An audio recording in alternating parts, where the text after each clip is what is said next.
Ahí está, la palabra mágica, o la frase mágica, ¿no? Buenísimo. Bueno, entonces ya hablamos de la extinción del contrato, cómo ponemos fin a la relación contractual entre estas partes, hablamos de la posibilidad, nos peleamos cuando hablamos de la pérdida de confianza. Bueno, ahora viene algo eh, que no necesita mucho razonamiento, sino simplemente saber un poquito, o en realidad amigarse con los números y aplicar los conceptos numéricos a una hoja y un papel, o una planilla de Excel, aquellos que estén familiarizados, o una tabla de Word, lo que sea.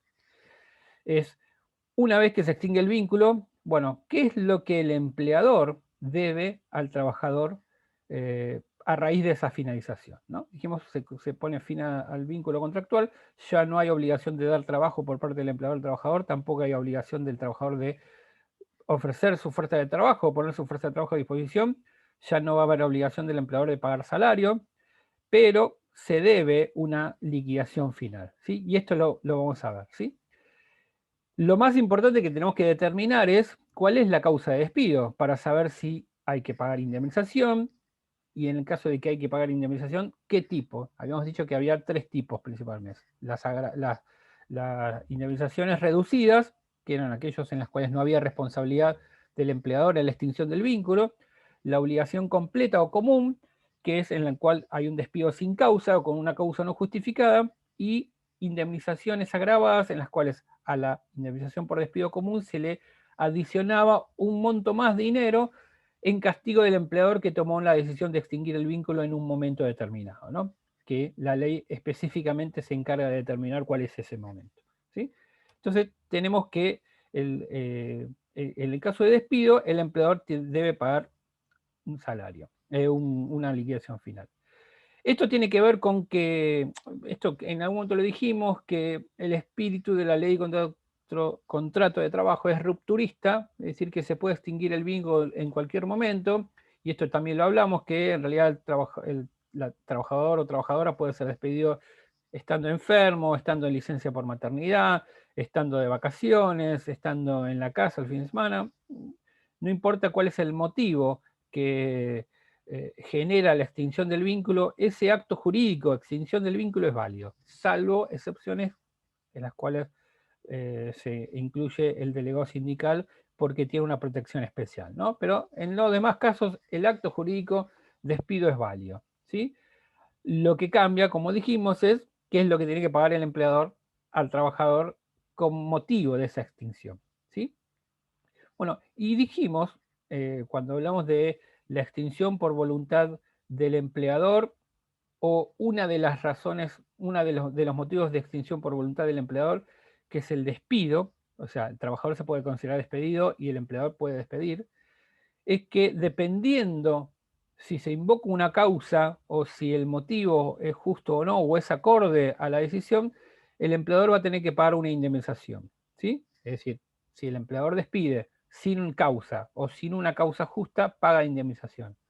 Ahora, si el trabajador considera que el empleador incumplió con una norma del contrato de trabajo y esto significa la posibilidad de que se considere despedido, bueno, ahí también va a caer o recaer en cabeza del empleador la obligación de pagar una indemnización, ¿sí? Un ejemplo de este último caso es la falta de pago de salarios, en las cuales el trabajador primero intima para que le paguen salarios, sigue sin pagar salarios el empleador, se considera despedido y por lo tanto ahí nace en cabeza del trabajador el derecho de reclamar las indemnizaciones por despido, ¿sí? Bien. Y acá vemos el artículo más importante, yo diría que para un laboralista que hace parte actora, el 245 es, no sé, es como eh, el Padre Nuestro para el católico, el equipo de memoria que ganó la Libertadores para aquel fanático de un equipo, los que somos fanáticos de Messi es que haya ganado la Copa América, una cosa así, es tan importante como eso, el 245 para los laboralistas, porque significa cuál es el quantum de la indemnización para su cliente y obviamente significa también la posibilidad de cobrar honorarios cuando cobra el cliente, ¿no? Esto yo siempre digo que soy un acérrimo defensor de los honorarios del abogado, porque el abogado hace un trabajo muy importante para que el derecho sea cumplido por parte del trabajador, ¿sí? Entonces tenemos el artículo 245. ¿Sí? Y lo vamos a leer. Vamos a leer todo junto y después vamos a ir analizando parte por parte qué es lo que entendemos, ¿no? Y ahí, por ejemplo, acá en la pantalla tengo a Guadalupe, que voy a pedirle que me lea. Justo ahí lo estaba buscando, acá. Es lo mismo que está ahí en la pantalla. Sí, Ok. creo que lo copié bien. Sí, dice indemnización por antigüedad o despido. En los casos de despido dispuesto por el empleador sin justa causa, habiendo o no mediado preaviso, este deberá abonar al trabajador una indemnización equivalente a un mes de sueldo por cada año de servicio o fracción mayor de 3 meses, tomando como base la mejor remuneración mensual, normal y habitual devengada durante el último año o durante el tiempo de prestación de servicios si este fuera menor. Dicha base no podrá exceder el equivalente de 3 veces el importe mensual de la suma que resulte del promedio de todas las remuneraciones previstas en el convenio colectivo de trabajo aplicable al trabajador, al momento del despido por la jornada legal o convencional, excluida la antigüedad. Para aquellos trabajadores excluidos del convenio colectivo de trabajo, el tope establecido en el párrafo anterior será el del convenio aplicable al establecimiento donde preste servicios o al convenio más favorable, en el caso de que hubiera más de uno. Para aquellos trabajadores remunerados a comisión o con remuneraciones variables, será de aplicación el convenio al que pertenezcan o aquel que se aplique en la empresa o establecimiento donde preste servicios, si este fuera más favorable. El importe de esta indemnización en ningún caso podrá ser inferior a un mes de sueldo calculado sobre la base del sistema establecido en el primer párrafo. Bien, perfecto. Bueno, hoy les prometo que vamos a terminar entendiendo qué quiere decir, qué quiso decir el legislador, no Centeno, sino el que incorporó este artículo 245 en el texto normativo de la ley 20744 o ley de contrato de trabajo. Antes de explicar qué se entiende por cada una de estas partes del artículo 245, es importante que ustedes entiendan algo, ¿sí? O sea, que en realidad entiendan la lógica de este artículo. Y para eso es importante, les tengo que ser muy honesto, vieron que hasta ahora siempre hablamos del principio protectorio, de la parte débil del contrato es el trabajador, que por eso existe el orden público laboral y los mínimos y principio de renunciabilidad, y bueno, todo lo que vimos hasta ahora que tiene que ver con eso, bueno, por hoy olvídense un poquito de eso. Me dice, pero entonces, ¿qué quiere decir? Bueno, ¿por qué? Porque si no, no podemos entender cómo existe un 245, cómo existe un artículo que establece que la indemnización, o sea, el resarcimiento del daño que sufre el trabajador por perder el puesto de trabajo, sufra tantas mermas, cuando en realidad siempre se lo tiene que proteger al trabajador, y acá vamos a ver que le estamos sacando muchas cosas. ¿Se entiende? Entonces, olvídense un poco de eso para entender el 245, ¿no? Después vuélvanse a acordar cuando tengan que asesorar a un cliente, ¿no? Pero sepan que el 245 en realidad, más que darle derechos, le saca, ¿sí? Vamos a ver que es así, ¿no? Esto tiene que ver con que en algún momento el legislador laboral, que introdujo este mecanismo de indemnización, entendió que si estipulara una indemnización muy alta, se estaría afectando a la empresa y la empresa desaparecería, y si no hay empresa no hay trabajo, y si no hay trabajo no hay trabajadores, ¿sí? Esa fue la idea, ¿no? Puede estar errada o no, pues estamos de acuerdo, pero bueno, esa es la lógica, que es una política económica en la que introdujo este mecanismo del 245, ¿sí? Entonces vamos a ver que en realidad, en vez de ser fácil, se complica un poco más, pero lo vamos a entender tranquilamente, ¿sí? Si me dijeran, como el ejemplo que siempre pongo, ¿no? Vamos caminando por la calle, por ejemplo, Guadalupe, ahora que es experta, que leyó el 245, va caminando por la calle o por la vereda, como siempre digo, y te para y dice, futura doctora, porque usted tiene cara de futura doctora laboralista, es decir, experta, ¿me puede explicar en 3 palabras o en 3 letras qué es el 245? Y vos le decís, sí, perfectamente. El 245 es A por B igual a C. Tan fácil, así de fácil. A por B igual a C es lo que le corresponde a un trabajador en caso de que lo despida. ¿Sí? Bueno, si es tan fácil A por B igual a C, ¿por qué se complican tanto las cosas y por qué hay abogados laboralistas que no saben liquidar? Y les puedo dar fe que existen, ¿no? Abogados laboralistas que no saben liquidar, ¿no? Es como que exista, no sé, una enfermera que no sepa tomar la temperatura, no sepa tomar la presión, ¿no? O sea, algo así tan ilógico como eso, bueno, un laboralista que no sepa hacer liquidaciones, bueno, es como eso, ¿no? Entonces, ¿por qué? Y bueno, quizás porque no tuvieron la suerte de estar en estos cursos, porque nunca se preocuparon o porque entendieron que era muy difícil. Entonces dice, bueno, pero si es tan fácil, ¿por qué el artículo es tan largo? Bueno, porque en realidad tenemos que hacer un camino para llegar a A, otro camino para llegar a B y otro camino para llegar a C. Pero en realidad, recorriendo ese camino tranquilo, sin prisa pero sin pausa, como dice un amigo, bueno, podemos llegar a determinar que el 245 es A por B igual a C. ¿Sí?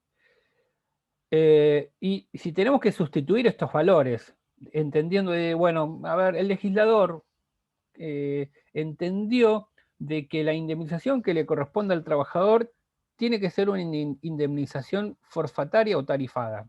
¿Qué quiere decir esto? Significa que el trabajador o el empleador o sus abogados o quien sea van a saber de antemano cuánto le corresponde a un trabajador en caso de despido, sabiendo la fecha de ingreso y sabiendo la fecha de despido. ¿Sí? ¿Y esto por qué? Porque las dos variables que vamos a tener en cuenta para determinar la indemnización final son el salario o la remuneración y la antigüedad en el empleo. Esto quiere decir que en principio, cuando decimos A por B, estamos hablando de salario, que es igual a, y B es antigüedad, cuando C es el resultado final, que es lo que cobra el trabajador en el bolsillo, ¿no? O en la cuenta, ¿no?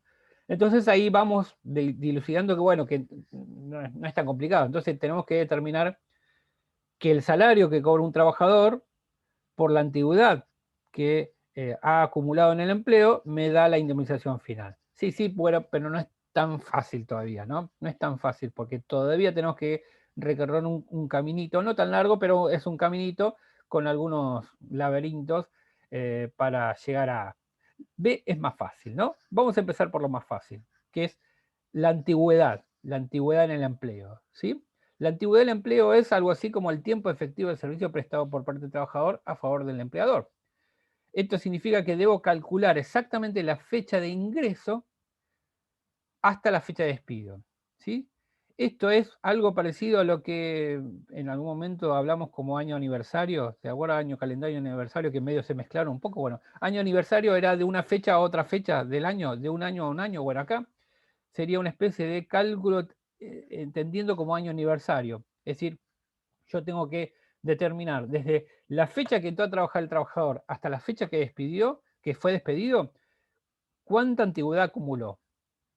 Antigüedad que se determina en años, meses y días. ¿Sí? ¿Por qué es importante determinar estas tres variables, años, meses y días? Porque vamos a ver que, según la ley, cada año suma 1, pero cada fracción mayor a 3 meses suma 1 más. ¿Sí?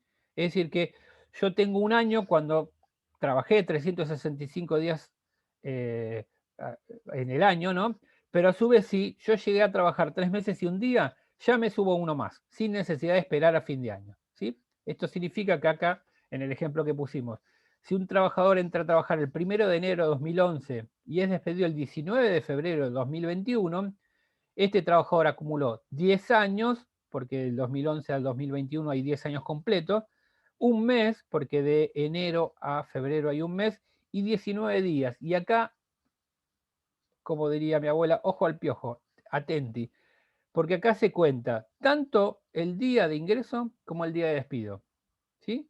Porque yo estoy seguro que si yo les pregunto rápidamente, del 1 al 19, ¿cuántos días hay? Todos me van a decir 18, porque 18 más 1, 19. No, no.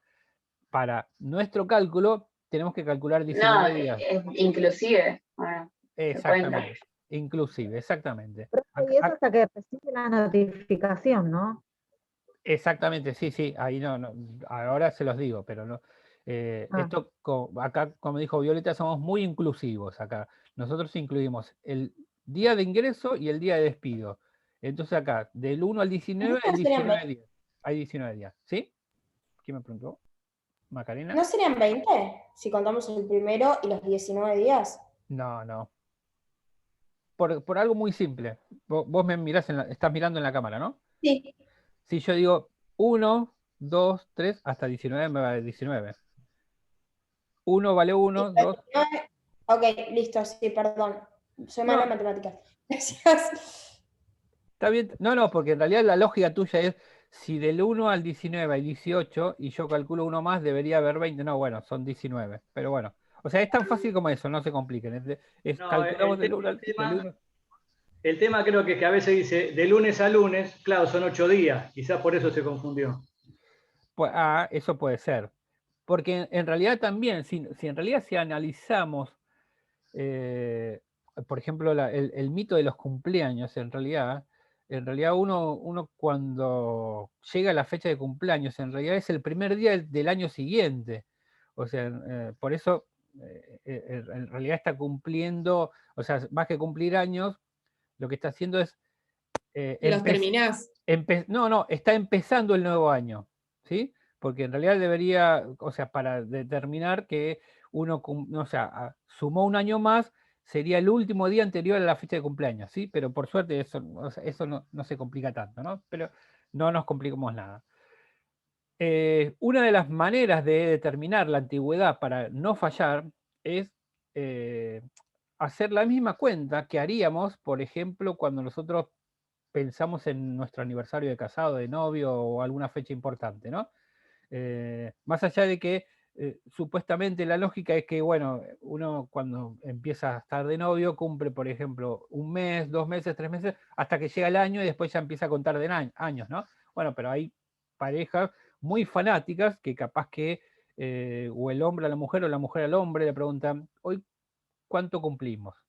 Entonces, bueno, exactamente cumplimos 3 años, 2 meses y 5 días y 3 horas de habernos conocido. Bueno, si alguien fuera fanático así, bueno, acá sería la misma lógica para el plazo de antigüedad, ¿no? Fecha de ingreso y fecha de despido, ver cuánto acumuló de años, meses y días, ¿sí?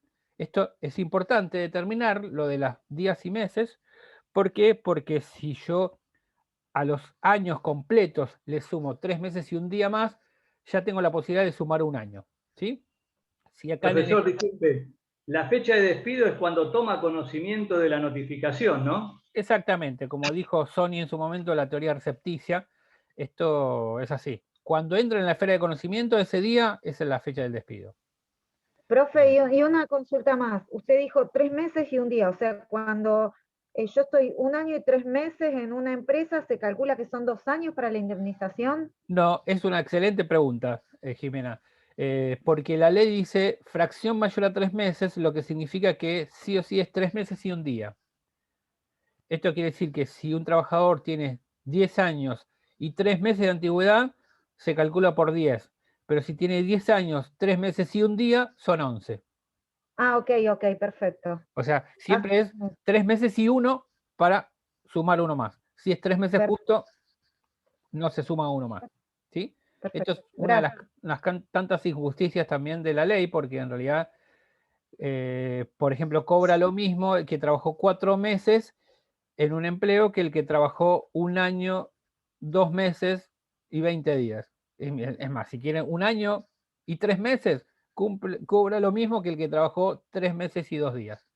O sea, vieron que es medio injusto en ese sentido, pero bueno, no estamos acá para juzgar la justicia o no injusticia, estamos acá para aprender el 245, que es lo que más me importa, ¿sí? Bueno, entonces tenemos la antigüedad, lo más fácil, ¿no? Eso era B. Es fecha de ingreso, fecha de egreso, cuántos años, cuántos meses y cuántos días, ¿sí? Tengan cuidado cuando, por ejemplo, acá, la fecha de despido, mejor dicho, el mes de despido, es de número inferior a la de ingreso, esto significa que acá los años no van a ser completos, ¿no? Porque voy a tener menos, porque en realidad no va a haber completado la cantidad de años en el último año, esto significa que tengo que ver, ¿sí? Esto me imagino que simplemente contando cuántos años se acumuló y después cuántos meses se acumuló, lo vemos, ¿sí? Espero. Profe, sí. ¿esta fracción de los 3 meses tiene algo que ver con el tiempo de periodo de prueba? Digamos, antes de los 3 meses, ¿no corresponde ningún tipo de indemnización? ¿Por eso va o por qué? En realidad, el periodo de prueba tiene que ver con esto, porque esto antes de que existiera el periodo de prueba siempre fue de 3 meses. Entonces creo que la lógica fue cuando se adicionó el periodo de prueba a la legislación, o mejor dicho, es como que se lo reconoció, porque antes la ley decía que si no tenía más de 3 meses de antigüedad, no había indemnización. No había periodo de prueba, pero no había indemnización, que era lo mismo. Después el periodo de prueba se incluyó y por lo tanto en realidad tiene que ver con esto, ¿sí? Por eso son 3 meses, ¿sí? Porque en realidad un trabajador que tiene 3 meses de antigüedad no tiene derecho a indemnización, si tiene 3 meses y un día, sí. ¿Sí? O sea que algo de eso tiene que ver. ¿Sí? Perfecto, Bueno, gracias. profe, pero a ver, por ahí soy media dura en esto. Pero por ejemplo, si es 1 año y 4 meses, se lo indemniza como si fueran 2 años. Así es. Ah, perfecto, listo. Y si son 1 año y 3 meses, es 1. 1 año, 3 meses y un día, 2. O sea, no hay cambios graduales, es rotundo. O sumás 1 año o no sumás nada. O no sumás ese año, ¿no? Sumás lo que viene. Bien. Perfecto. Oh, disculpe, ahora me confundí. Si es 1 año y 3 meses, son 2 años. No, es 1. Porque es fracción mayor a 3 meses. Tiene que ser 3 meses y un día. 3 meses y un día. Ah, perfecto. Entonces, si es 1 año, si a 1 año, 3 meses y un día, son 2 años. Exactamente. Listo, gracias. Bien. ¿Alguien más quería preguntarme algo? Sí, yo. Cuando usted dijo la clase pasada que en el caso del periodo de prueba, ahora dice que no es indemnizable, salvo que no lo haya sido registrado desde el primer día. ¿Es correcto? Claro, en realidad eso lo dice la jurisprudencia de que en el caso de que no esté registrado, el empleador no puede hacer uso del periodo de prueba, sino que lo tiene que indemnizar. Pero esto lo dice la jurisprudencia, ¿no? Pero es lógica, ¿no? Porque en realidad no puede valerse de la ley quebrantando la ley, por decir así. ¿Sí? Igual en el periodo de prueba, el empleador tiene la obligación de preavisar. Si no preavisa, tiene que pagar esa indemnización, pero no del 245. ¿Sí? Bien. Ahora vamos a A, que es un poco más, es un camino un poco más largo y hay que sortear algunos obstáculos, pero que no nos va a traer ninguna complicación a todos ustedes que son tan inteligentes y es un curso tan brillante haciendo los debates, ¿no? Quizás la pregunta que nos hacemos es, perfecto, el sueldo es la base de cálculo, es A, que vamos a llamar A como base de cálculo, ¿no? Bien, el tema es que la pregunta que una persona perspicaz podría hacer es, perfecto, bueno, pero ¿qué sueldo? Sí, porque hay distintos tipos de sueldo. El sueldo tiene muchas características. De hecho, en un recibo de sueldo hay un montón de rubros, no hay uno solo. O sea, y hay algunos que a veces se repiten, a veces no. Entonces tenemos un montón de variables que tenemos que analizar. Entonces, ante esa pregunta, imaginemos que tenemos un cliente muy inteligente y muy preguntón, ¿no? Entonces, se sentó en nuestro estudio y me dice, doctora, yo quiero saber cuánto me corresponde en caso de que me despidan, ¿sí? Dice, yo quiero que me lo explique así pormenorizadamente porque yo quiero saber. Perfecto. Entonces, usted le dice, bueno, para empezar, yo les quiero decir que lo que usted va a cobrar surge de una fórmula que es A por B igual a C, ¿sí? En cuanto a A es el salario, B es la antigüedad y C es la indemnización, ¿sí? Le explican B, como explicamos recién de la antigüedad, y ahora vamos a ver cómo llegamos a A, ¿sí? Ahora, para llegar a A, nosotros tenemos que respetar algunos lineamientos que nos da el 245, que nos dice que el salario que vamos a tomar como base de cálculo... A ver, para. A ver que tiene el micrófono prendido. No puedo. Alguien que. Perdón. Para determinar esto, tenemos que. Espere que voy a desactivar a alguien.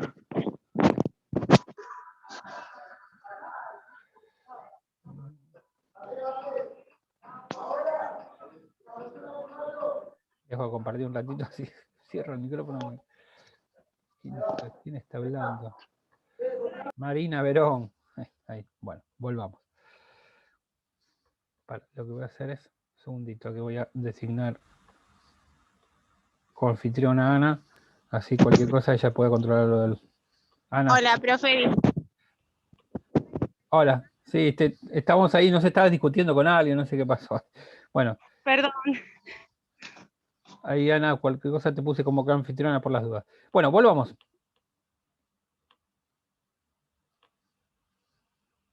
Bien, ahí estamos. Bien, estamos con el sueldo, salario o base de cálculo, ¿no? Entonces el cliente dice, ah, perfecto, bueno, ¿qué salario tomamos? O sea, ¿o qué tipo de salario o qué características debe tener este salario? Perfecto. Entonces le dicen, bueno, el salario que vamos a tomar en cuenta para la base de cálculo es la mejor remuneración mensual normal habitual de vengada de los últimos 12 meses. ¿Sí? Y por suerte es una de las frases que me sale de corrido, porque yo siempre me trabo. Yo que doy muchas clases o cursos sobre derecho previsional y hay muchas veces que tengo que decir que se declaró la inconstitucionalidad. Me trabo siempre, es un lío bárbaro. O sea, la palabra esa inconstitucionalidad, no sé, la inventaron a propósito para a complicarme la vida a mí, ¿no? Entonces esto, por suerte, en general, no se tiene que ver con que la N y la S se me complica a mí. Acá no tengo problemas, ¿no? Entonces es como que puedo repetir varias veces que la base de cálculo es la mejor remuneración mensual normal habitual de vengada de los últimos 12 meses o el tiempo trabajado cuando fuera menor, ¿sí? Bueno, ahora vamos a analizar una por una estas características que la ley específicamente determina que debe cumplirse para que el trabajador pueda cobrar una indemnización, ¿no? O para determinar la base de cálculo que nos va a servir como elemento variable para el cálculo de la indemnización, ¿sí? Es importante determinar que todas estas características son excluyentes, es decir, que se deben dar todas. Si no se da alguna, vamos a ver qué es lo que pasa. Perdón. Lo que vamos a empezar, no vamos a empezar en base a el orden que la ley determina por una cuestión didáctica, ¿no? Aparte siempre, o sea, la primera que acá aparece es mejor, y siempre dicen que lo mejor hay que dejarlo para lo último, entonces por eso lo dejamos para lo último. Es más, tampoco vamos a empezar por remuneración, sino vamos a empezar por devengada. ¿Sí? Ustedes, si pueden, anótense estas características, mejor remuneración mensual normal habitual devengada en los últimos 12 meses, para que ustedes puedan seguir el hilo de la explicación. ¿Sí?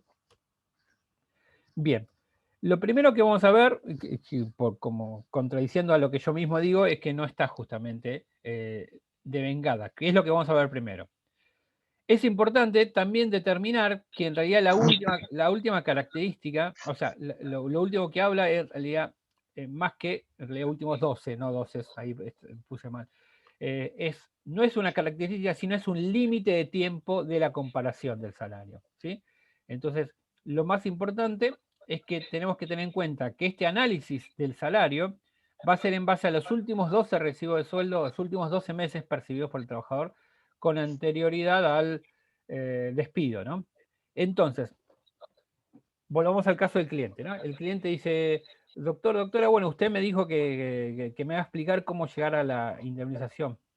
Perfecto. Entonces, uno le puede decir, tranquilamente ahora te puedo hacer el cálculo, con un lápiz, con una lapicera, con un Excel, pero necesito sí o sí que me muestres o que me des los últimos 12 recibos de sueldo, porque son los únicos que necesito para la indemnización. No necesito más. Los últimos 12 recibos de sueldo.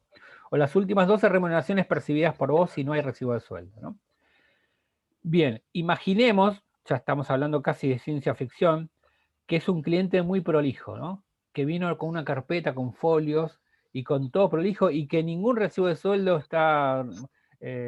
pasó por el lavarropas, ni lo guardó en el bolsillo trasero, ni está transpirado, ni lo agarró el perro, bueno, y está todo perfecto, ¿no? Y aparte... ¿Tan poco común es eso, doctor? ¿Eh?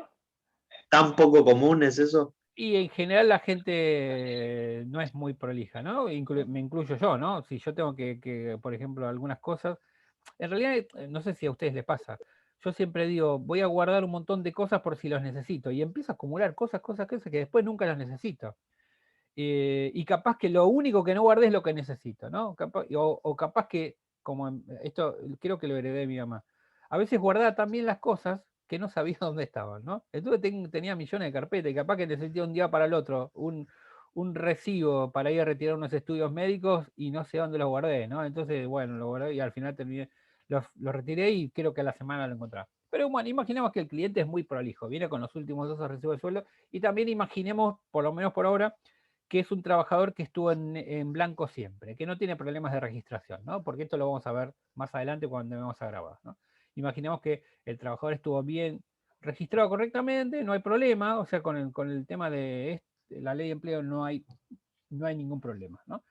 Nos da los últimos 12 recibos de sueldo, y ahí yo recomendaría poner los 12 recibos de sueldo en el escritorio, uno al lado de otro, empezando por el más nuevo hasta el más viejo, de derecha a izquierda. Esto es mi idea, ¿no? Porque el más viejo a la izquierda, el más nuevo a la derecha, como para hacer una sesión de tiempo, como si fuera una línea de tiempo, ¿no? Vieron que uno cuando agarra la línea de tiempo agarra desde antes hasta ahora. Bueno, entonces ponemos uno al lado de otro, ¿sí?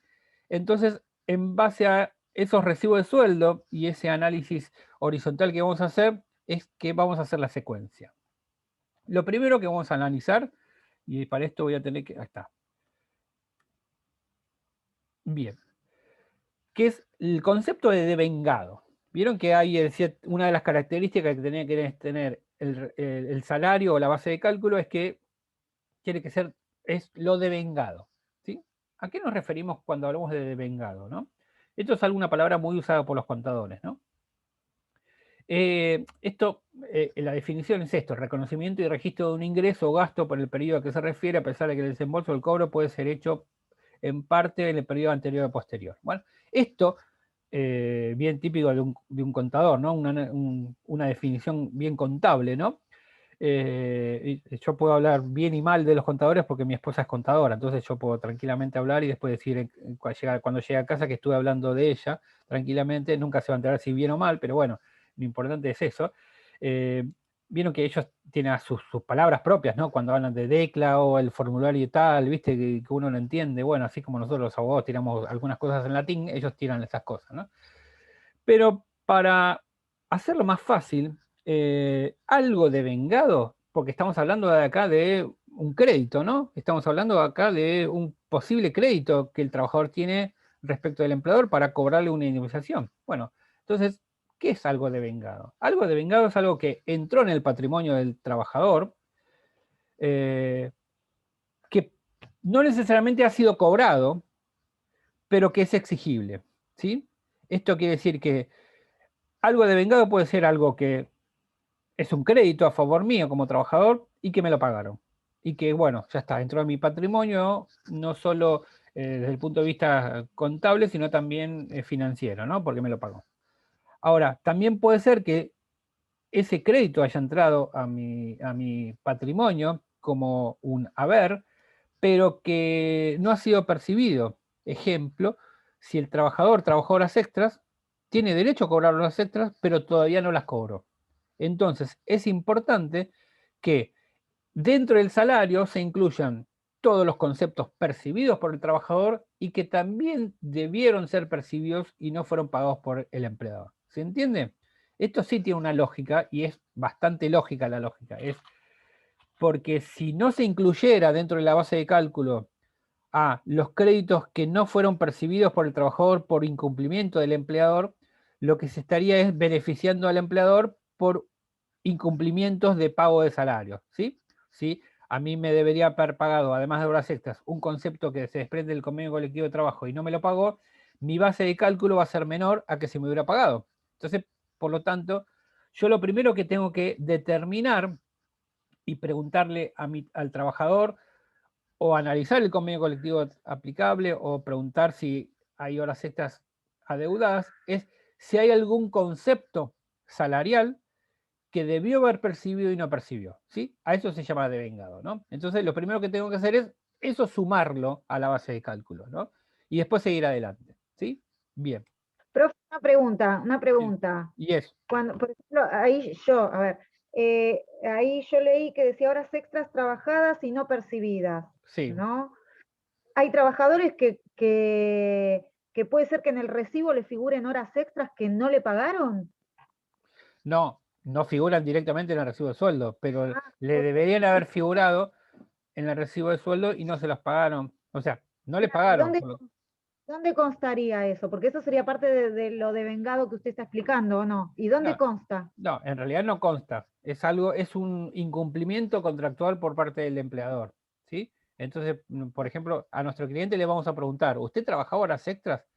O sea, esto tiene que ver con la entrevista con el cliente, ¿no? Uno tiene que hacerle todas las preguntas habidas y por haber para saber cuál es la situación, ¿no? Porque capaz que el trabajador no sabe que tiene derecho a cobrar horas extras porque capaz que para él era una obligación y en realidad le corresponde. Entonces ahí sí, mire que usted tenía que trabajar solamente 8 horas diarias, 48 semanales o hasta 9 por día, no 10 como trabaja usted, porque esa hora de más es una hora que le deberían haber pagado. Capaz que no lo sabe, pero nosotros como abogados tenemos que decirle. Se la pagan en negro, no figura en el recibo, pero sí tiene que estar en el cálculo. Exactamente, exactamente. Perfecto. Profe, una consulta. Yes. En el caso en el que la compañera decía si estaba trabajando en negro, por ejemplo, ¿no? Sí. Y no figura en ningún lado. En ese caso, o sea, estaría, si se lo hubieran pagado, o sea, ¿que el reclamo se hace doblemente? No entiendo eso. Porque como no pueden ser justificadas esas horas extras, o sea, ¿yo cómo hago para decir, nada, trabajó estas horas y estoy reclamando estas horas que no fueron percibidas? No, esa es una cuestión de hecho y prueba después.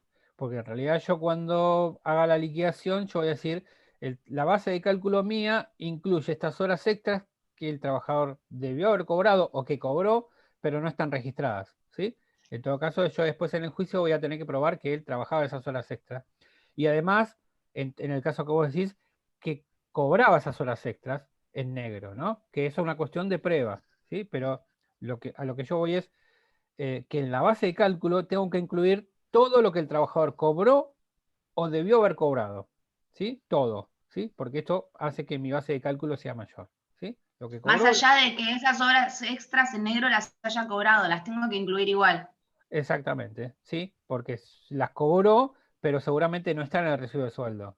Esto Listo, significa gracias, profe. claro, esto significa que yo cuando haga la liquidación yo tengo que explicar de dónde sale mi base de cálculo. No es que decir, no, el trabajador cobraba 50.000 pesos porque, no, bueno, después el empleador va a decir, es mentira, no cobraba eso. Y entonces yo tengo que probar, ¿sí? Algo parecido a lo que planteamos al principio de la clase, que antes de la estrategia que yo tengo que plantear es en base a las pruebas que tengo también, a ver qué tengo, ¿no? El trabajador me dice, yo trabajaba 28.500 horas extras, pero no las puedo probar. Bueno, hay que ver si me conviene decir eso. Aún hasta si fuera verdad, porque esto puede significar de que me rechacen ese rubro y encima le pongan costas al actor y bueno, eso significa que en vez de cobrar 10 va a cobrar 2. Bueno, pero es otro tema, ¿no? Volviendo al tema 245. Entonces significa, devengado significa esto, incluir en la base de cálculo lo que percibió efectivamente o lo que debió haber percibido, o lo que percibió y no está registrado, ¿no? Ahí podemos agregar eso que muy bien ustedes lo dijeron, ¿sí? O sea, es la única característica que favorece al trabajador, porque después todas las otras lo afectan, vamos a ver por qué, ¿sí? Entonces tenemos devengar. Y ustedes imagínense esta situación, ¿no? En la cual, y para entender un poco el 245 y cómo el 245 no es tan bueno para el trabajador como lo son las otras normas de la ley de contrato de trabajo. Imagínense que la indemnización que le corresponde al trabajador por 245 es una gran torta, ¿no? Yo sé que hay muchos de ustedes que les gustan las tortas, y más algunos de crema, dulce de leche, bueno, cada uno tendrá su gusto, ¿no? Chocolate, yo no soy muy fanático de la torta, pero bueno, yo sé que la mayoría sí, el problema soy yo, no es el resto, ¿no? Pero imaginemos una torta, ¿no? Entonces imaginemos que al trabajador lo sentamos en una mesa, un trabajador fanático de la torta, y le decimos, y el trabajador nos pregunta, bueno, ¿qué es lo que me corresponde? Entonces ustedes le ponen una torta en la mesa, ¿no? Entonces el trabajador abre los ojos así, diciendo, wow, qué buena torta. Dice, no, momentito, porque en realidad no te corresponde toda la torta porque el 245 dice que en realidad hay algunas cosas que no te corresponden. Pero empezamos medio bien, porque en realidad empezamos analizando lo de vengado. Esto significa que si tenemos la torta ahí y diríamos, bueno, a esta torta le falta algo que en realidad el cocinero debía haberle puesto y no le puso, que son las frutillas, ¿no? Entonces le metemos frutilla arriba. Entonces el trabajador re contento, dice, oh, buenísimo. Una torta de chocolate con crema, dulce de leche y encima frutilla arriba, buenísimo. Perfecto. Bueno, no, pero no te ilusiones tanto, porque hay que seguir adelante. Y ahí empezamos con otro concepto, que es que habla de que se tome en cuenta la remuneración. ¿Sí? ¿Se acuerdan que dijimos la mejor remuneración mensual normal habitual de vengada de los últimos 12 meses? Bueno, ahí vamos por la segunda característica, la mejor remuneración. Y si bien remuneración es lo mismo que salario, en realidad cuando se habla de remuneración, se está hablando de que solamente debe computarse para la base de cálculo los rubros remuneratorios. Entonces dice, bueno, pero ¿existe algún concepto que cobre el trabajador que no sea remuneratorio, que no tenga que ver con el contrato? Sí existen. ¿Sí? ¿Y a qué se refiere cuando hablamos de algo no remuneratorio? Por ejemplo, a conceptos de la seguridad social, del sistema previsional. Si cobra asignaciones familiares, ese monto de dinero que cobra no se va a incluir en la base de cálculo. ¿Sí? Esto significa que si el trabajador cobraba asignaciones familiares, tenía 2 hijos, por ejemplo, bueno, esos 2 montos de dinero que percibía por esos hijos no se calcula en la base de cálculo. Es decir, lo sacamos. ¿Qué otros conceptos existen no remuneratorios en la ley de contrato de trabajo? Los viáticos, cuando el trabajador, al trabajador le exigen entregar comprobantes, ¿no?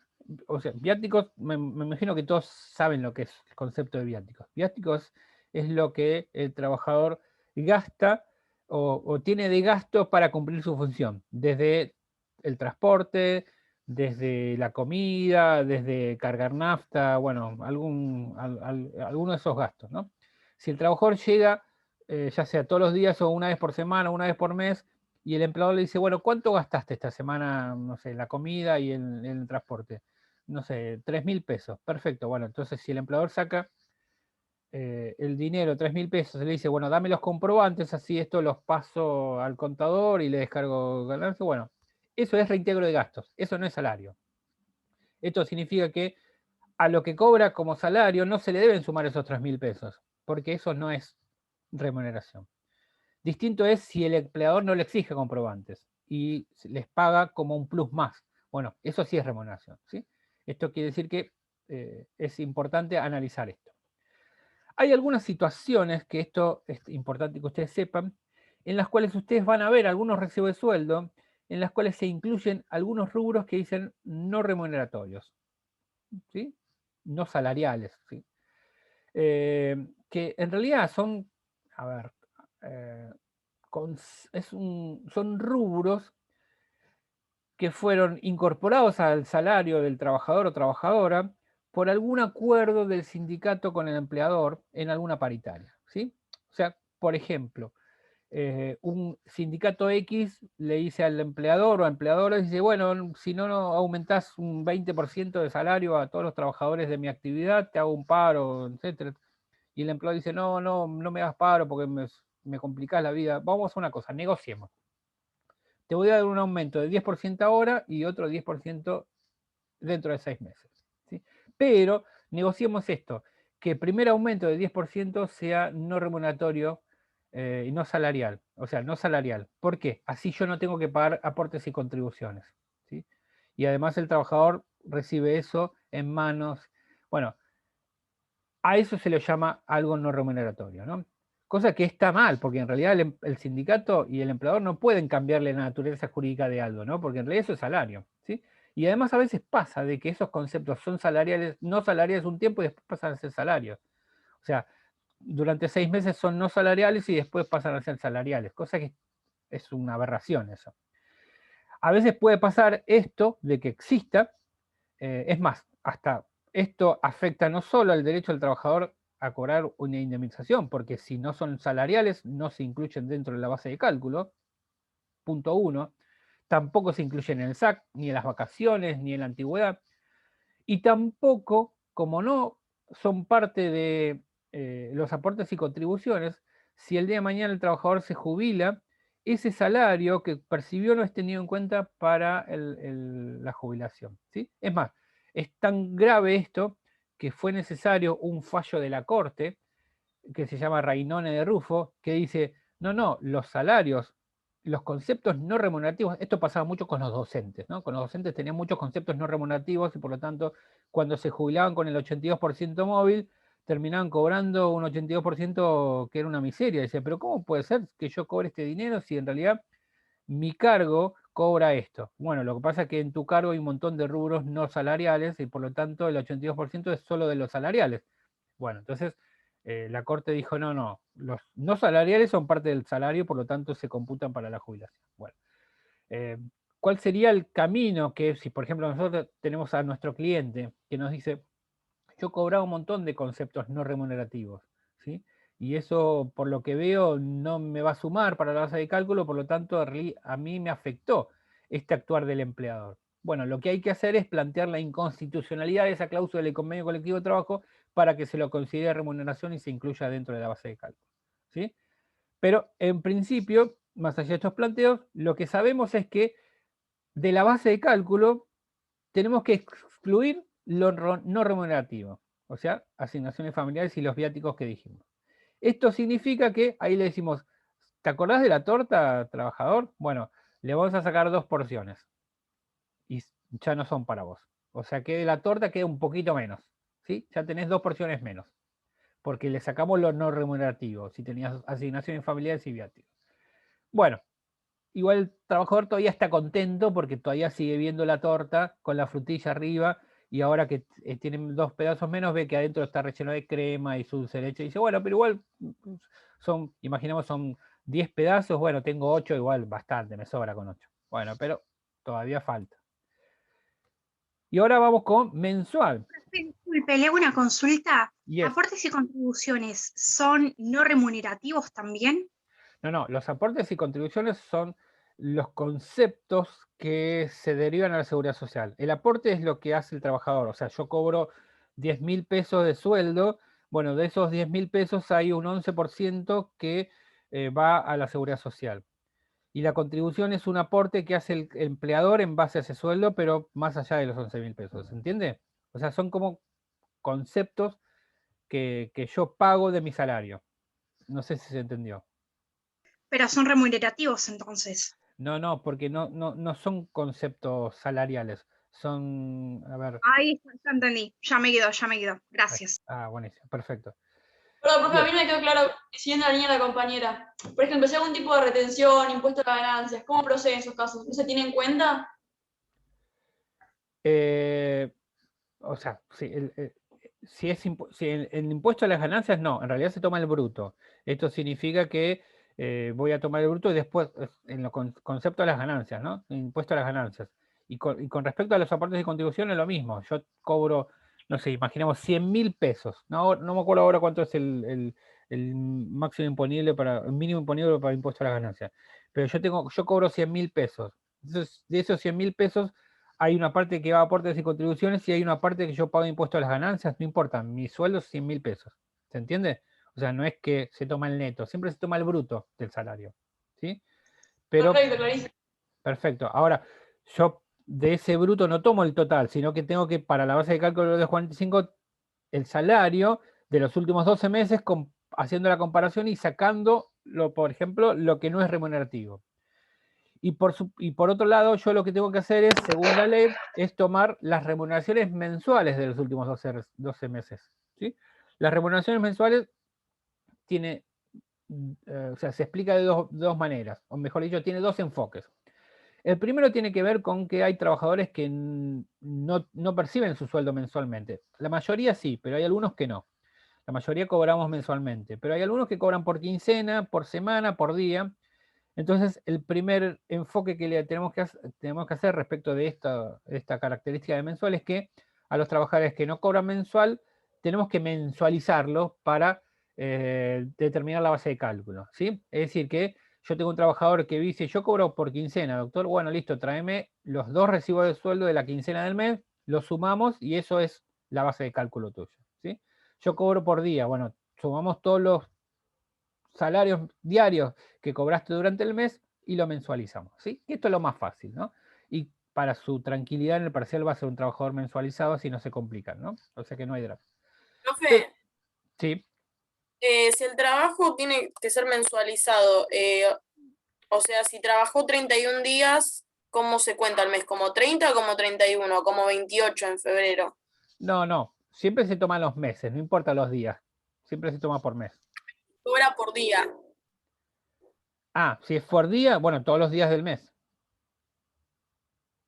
Claro, pero ¿por cuánto lo multiplicás? ¿Por 31? ¿Por 29? No, por los días del mes, por los días del mes. En este caso es la única, ves que en realidad tenés que sumar, o sea, porque en realidad o sea, es lógico ver que va a cobrar.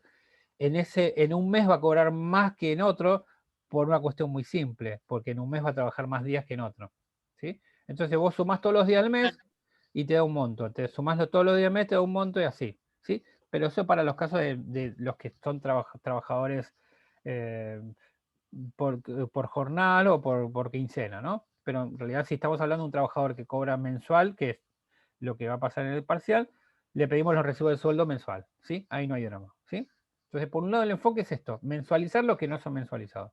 Pero por otra parte, y acá seguimos sacándole pedazos a la torta, lo que nosotros vamos a decirle al trabajador que lamentablemente para él, solo vamos a tomar los salarios mensuales que él cobra, ¿sí? Entonces él al principio no va a entender, va a decir, bueno, pero si yo cobro mensualmente, sí, pero no cobras todo mensualmente. Ah, ¿no? ¿Y qué no cobro mensualmente? El SAC. Ah, el SAC no lo cobro mensualmente. No, por supuesto, vos lo cobrás, es un sueldo más por año que se paga en 2 cuotas, a mitad de año o a fin de año, ¿sí? Esto quiere decir, y esto grábenselo a fuego, que un trabajador, o también una pregunta, ¿no? Caminando por la calle, de vuelta a la Parada Guadalupe, le dice, doctora, ¿cuántos sueldos cobra un trabajador por año? Y ahí Guadalupe rápidamente va a decir 13. ¿Por qué? Porque son 12 por cada mes y uno más que es el aguinaldo. Entonces, por año cobramos 13 sueldos todos los que trabajamos en relación de dependencia, ¿no? Ahora, el trabajador entusiasmado de que cobra 13 sueldos, le decimos, no te entusiasme mucho, porque en realidad acá solamente tenemos en cuenta lo mensual. Esto significa que el aguinaldo, olvídate. No, pero el aguinaldo, no, el aguinaldo sirve para otras cosas, ¿no? Sirve, en realidad no hay nada más lindo que el aguinaldo, ¿no? Es como que esto, hay frases que están en el top, ¿no? Tipo, estás más flaco, más flaca, o hoy cobramos, esas son frases, ¿no? O hay asado, ¿no? Esas frases que uno daría un abrazo a cualquiera en la calle. Volviendo al trabajador, le decimos, tengo esta mala noticia, que es lo mensual solamente tenemos en cuenta. Es decir que de la torta le sacamos un pedazo más. Porque o sea, 12 salarios sería. O sea, todos los meses, sí, claro, de los últimos 12 salarios. Porque si no hubiera dicho del último año y no lo dice. Vieron que no dice del último año, dice de los últimos 12 la ley. ¿Sí? O sea que el legislador fue bastante, ahí sí fue capcioso, como diría, bueno, fue malo, porque en realidad no incluyó el aguinaldo, sino que solamente los últimos 12 recibe de sueldo, que es los mensuales. ¿Sí? En provincia de Buenos Aires sí se incluye el aguinaldo, ¿no? Pero vamos a hablar de lo que dice Capital Federal, más que nada para que ustedes sepan que si litigan acá no tienen que incluir el aguinaldo. Sepan que si van a provincia de Buenos Aires sí lo incluyen, ¿no? Esto significa que la jurisprudencia en provincia de Buenos Aires es más buena en este sentido que en Capital. Hay en otros casos que son más buenos los de Capital que de provincia, pero bueno. Esto también es importante, otra de las cosas que no se los dije al principio de la clase es que además de analizar el caso, además de ver la estrategia, tienen que fijarte cuál es la jurisprudencia reinante en la jurisdicción donde ustedes van a litigar, ¿no? Porque si ustedes van a iniciar una demanda y donde después se dan cuenta que justo las demandas que se iniciaron al respecto fueron rechazadas, bueno, a ustedes le quedan de explicarle eso a su cliente y decirle, mirá que hasta ahora viene todo mal, vos te la bancás igual, vamos para adelante, listo. Ahora, si no, busquemos otra jurisdicción donde se puede iniciar la demanda. Bueno, volvamos. Esto quiere decir que solamente tomamos lo mensual. Lo que no es mensual no lo incluimos. En principio el aguinaldo, pero imaginemos que el empleador es muy bueno y cada 3 meses le paga algo, o premios extras o lo que sea al trabajador, y entonces le dice, bueno, pero ahí lo cobro 4 veces por año, son por trimestre. Bueno, tampoco, porque no es mensual. ¿Sí? Esto quiere decir que no, lo que no es mensual no lo incluimos, lo que no es mensual según la ley no se incluye. ¿Sí? Así que un pedazo menos de la torta. Sí. Perdón, profe, y entonces el aguinaldo, a ver, yo hago el cálculo por 12 meses. ¿Y en qué momento pongo el aguinaldo? En realidad no lo ponés. ¿Vos estás hablando de provincia de Buenos Aires? No, yo estoy hablando de capital, que usted dijo que no estaba incluido, que había No. que incluirlo. No, dije que no hay que incluirlo, el aguinaldo. O sea, que habría que incluirlo para favorecer al trabajador, pero no, según la ley no se computa. En Capital Federal, por más que lo planteen, se lo van a rechazar. En Provincia de Buenos Aires lo que hay que hacer es adicionar la 12ª parte, que no se los quiero explicar ahora porque los mareo. Lo importante es que veamos esto. O sea, pero para el parcial es solamente los 12 meses, punto, sí, sin sí. aguinaldo. Exactamente. Exactamente. Perfecto. Así que ahí queda tranquilo. Después cuando tengan un poco más de conocimiento de esto, lo explico un poco en Provincia de Buenos Aires, pero ahora no, porque es como tirarle la clave de Pitágoras cuando recién estamos aprendiendo a sumar, una cosa así, ¿no? Bien, entonces vamos... ¿Qué es lo que se toma en concreto? ¿Qué es lo que se toma? Solamente los montos que cobró mensualmente el trabajador. O sea, que se repitieron todos los meses, ¿sí? Ahora, si hay algún concepto que el trabajador los cobra cada 3 meses, cada 5 meses, no se toma. Porque a pesar de ser remuneración, no es mensual, ¿sí? Entonces, ya tenemos que el requisito para la base de cálculo es que sea mensual y a su vez que sea remuneratorio, ¿sí? Lo que no es mensual, lo que no es remuneratorio lo sacamos. Es decir, que ya tenemos 3 pedazos menos de la torta, ¿no? Teníamos Una 10, pregunta, profe. ya tenemos 7, sí. Esa mensualidad debe ser en los últimos 12 meses. Por ejemplo, Yes. si viene cobrando un plus de algo. Si lo cobró 10 meses seguidos, no se incluye, porque no alcanzaría pará, 12, eso es otra cosa, porque ahora vamos a ver algo que tiene que ver con la habitualidad o no, eso es otra cosa. Lo que sí estamos hablando de conceptos que se pagan, o sea, como el aguinaldo está claro que se paga en junio y en diciembre, o en enero, ¿no? O en realidad en diciembre. O sea, si bien es un sueldo, se paga semestralmente, por lo tanto no cumple el requisito de la mensualidad, por lo tanto no lo incluimos. ¿Sí? Bien, sigamos. Otra característica que debe cumplirse, si bien ustedes van a leer en la ley que dice normal y habitual, en ese orden, normal y habitual, vamos a ver primero habitual, porque vamos a ver que en realidad, no sé, también el legislador, no sé por qué puso primero normal y habitual, porque tiene que ser habitual para después ser normal. Si no es habitual, no importa si es normal o no. Y ahora se los voy a explicar, ¿sí? Además, ustedes leerán normal y habitual, son sinónimos, es lo mismo. O sea, ¿qué diferencia hay entre uno y otro? No, bueno, si el legislador puso normal como habitual, quiere decir que son dos cosas distintas, dos características diferentes. Bueno, cuando hablamos de habitual, que es la más fácil de entender, habitual es algo que para lo que nosotros queremos explicar en base al 245, es algo que se repite más veces de las que no se repite, ¿sí? Nosotros analizamos que tenemos una franja de tiempo de 12 meses anteriores al despido, ¿no? Tenemos esos 12 meses, ¿sí?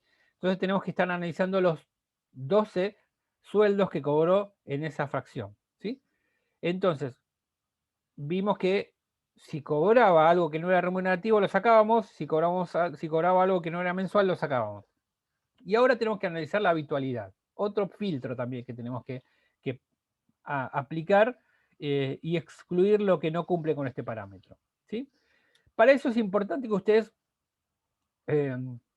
recuerden o expliquemos acá de vuelta una clasificación de remuneración que es remuneraciones fijas y remuneraciones variables, ¿sí? Como conceptos, como rubros, ¿no? Rubros dentro de un salario, ¿no?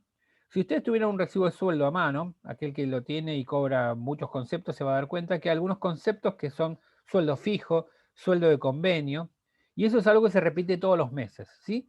Que hasta diríamos que es un mínimo, un piso mínimo que va a cobrar el trabajador, ¿sí? Y después hay otros conceptos que el trabajador cobra que están sujetos a una condición para cobrarlas, ¿no? Es decir, que puede cobrarlas como no en ese mes, ¿sí? Y que no se cobre no significa incumplimiento del empleador, ¿sí?